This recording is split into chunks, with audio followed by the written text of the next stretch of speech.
दोस्तों, आज हम बात करने वाले हैं एक ऐसे बादशाह की जिसने अपने भाई का कत्ल करवा दिया और अपने बाप को कैद कर लिया था।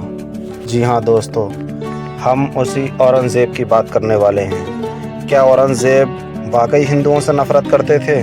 मुग़ल बादशाहों में सिर्फ़ एक शख्स भारतीय लोगों के बीच जगह बनाने में नाकामयाब रहा था, आलमगीर औरंगज़ेब। आम लोगों के बीच औरंगज़ेब की छवि हिंदुओं से नफ़रत करने वाली, धार्मिक उन्माद से भरे कट्टरपंथी बादशाहों की है, जिसने अपने राजनीतिक उद्देश्यों को पूरा करने के लिए अपने बड़े भाई दारा शिकोह को भी नहीं बख्शा।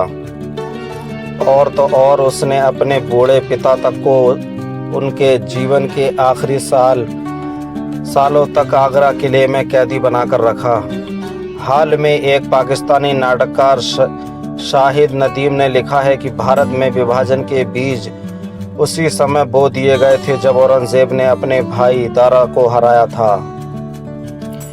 एक अमेरिकी इतिहासकार ऑड्रे ट्रस्चके की किताब में Aurangzeb the man and the Mithi में बताया गया है कि ये तर्क गलत है कि औरंगज़ेब ने मंदिरों को इसलिए ध्वस्त करवाया क्योंकि वो हिंदुओं से नफरत करता था। ये बिल्कुल गलत है।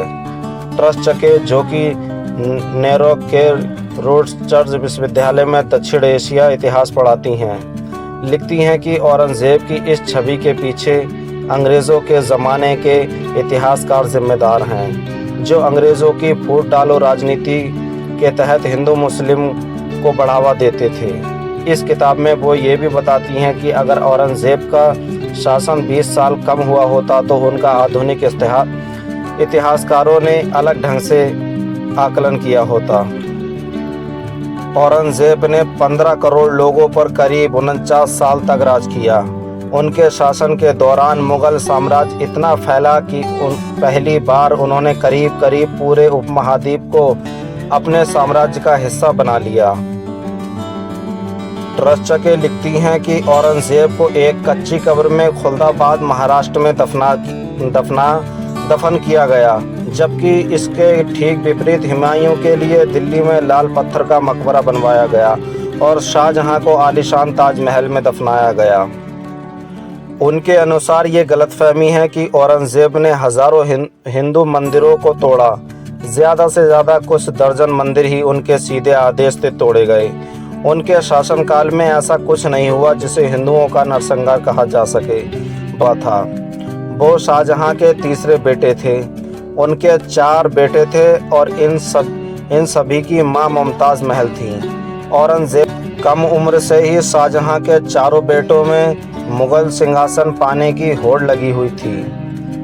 मुग़ल मध्य एशिया की उस रीति को मानते थे जिसमें सभी भाइयों का राजनीतिक सत्ता पर बराबर का दावा हुआ करता था। शाहजहां ने अपने सबसे बड़े बेटे दारा शिकोह को अपना उत्तराधिकारी बनाना चाहते थे, लेकिन औरंगज़ेब का मानना था कि मुग़ल सल्तनत के सबसे योग्य वारिस वो हैं। ऑड्रे ट्रस्चके एक घटना का जिक्र करती हैं कि दारा शिकोह की शादी के बाद शाहजहां ने 2 हाथियों सुधारक और सूरत सुंदर के बीच एक मुकाबला करवाया। ये मुग़लों के मनोरंजन का पसंदीदा साधन हुआ करता था।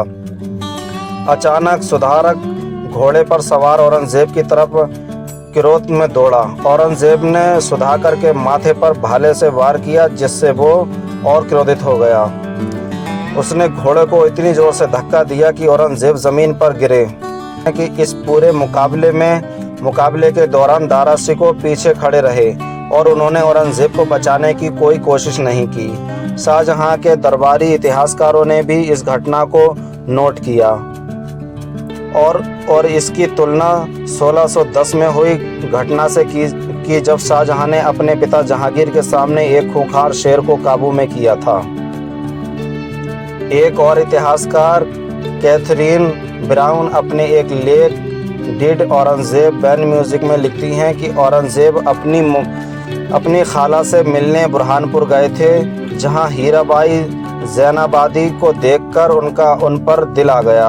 हीराबाई एक डांसर और गायिका और डांसर थीं। औरंगजेब ने उन्हें एक पेड़ से आम तोड़ते देखा और उनके दीवाने हो गए। इश्क इस हद तक परवान चढ़ा कि वो उनके कहने पर कभी ना शराब पीने की अपनी कसम तोड़ने के लिए तैयार हो गए। लेकिन औरंगजेब शराब का घूंट लेने ही वाले थे तो हीराबाई ने उन्हें रोक दिया। भारतीय इतिहास का एक बड़ा सवाल ये है कि अगर कट्टरपंथी औरंगजेब की जगह उदारपंथी दारा सिकोह छठे मुगल बादशाह बने होते तो क्या होता। ऑड्री ट्रस्टके इसका जवाब देते हुए कहती हैं, वास्तविकता ये है कि दारा सिकोह मुगल साम्राज्य को चलाने या जीतने की क्षमता नहीं रखते थे। औरंगजेब और उनके छोटे भाई मुराद ने आगरा किले का घेरा डाल दिया। तब उनके पिता शाहजहां किले के अंदर ही थे। उन्होंने किले का पानी की सप्लाई रोक दी। कुछ ही दिनों में शाहजहां ने किले का दरवाज़ा खोलकर अपने खजाने, हथियारों और अपने आप को अपने बेटों के हवाले कर दिया। अपनी बेटी को मध्यस्थता बनाते हुए शाहजहां ने अपने साम्राज्य को 5 भागों में विभाजित करने की आखिरी पेशकश की, जिसे 4 भाइयों औरंगजेब के सबसे बड़े बेटे मोहम्मद सुल्तान के बीच बांटा जा सके। लेकिन औरंगजेब ने उसे स्वीकार नहीं किया। अपने आखिरी दिनों में औरंगजेब अपने सबसे छोटे बेटे कामबख्श की मां उदयपुरी के साथ रहे, जो कि एक गाने वाली थीं। औरंगजेब ने 1679 में दिल्ली छोड़कर दक्षिण भारत चले गए और अपनी मृत्यु तक दोबारा कभी उत्तर भारत नहीं लौटे। इसके साथ हजारों लोगों का काफिला भी दक्षिण गया, जिसमें शहजादा अकबर को छोड़कर उनके सभी बेटे और उनका पूरा हरम भी शामिल था। औरंगजेब ने लिखा कि उनकी बीमारी में उदयपुरी उनके साथ रह रही हैं और उनकी मौत में भी उनके साथ होंगी। औरंगजेब की मौत के कुछ महीनों बाद ही 1707 की गर्मियों में उदयपुरी का भी निधन हो गया।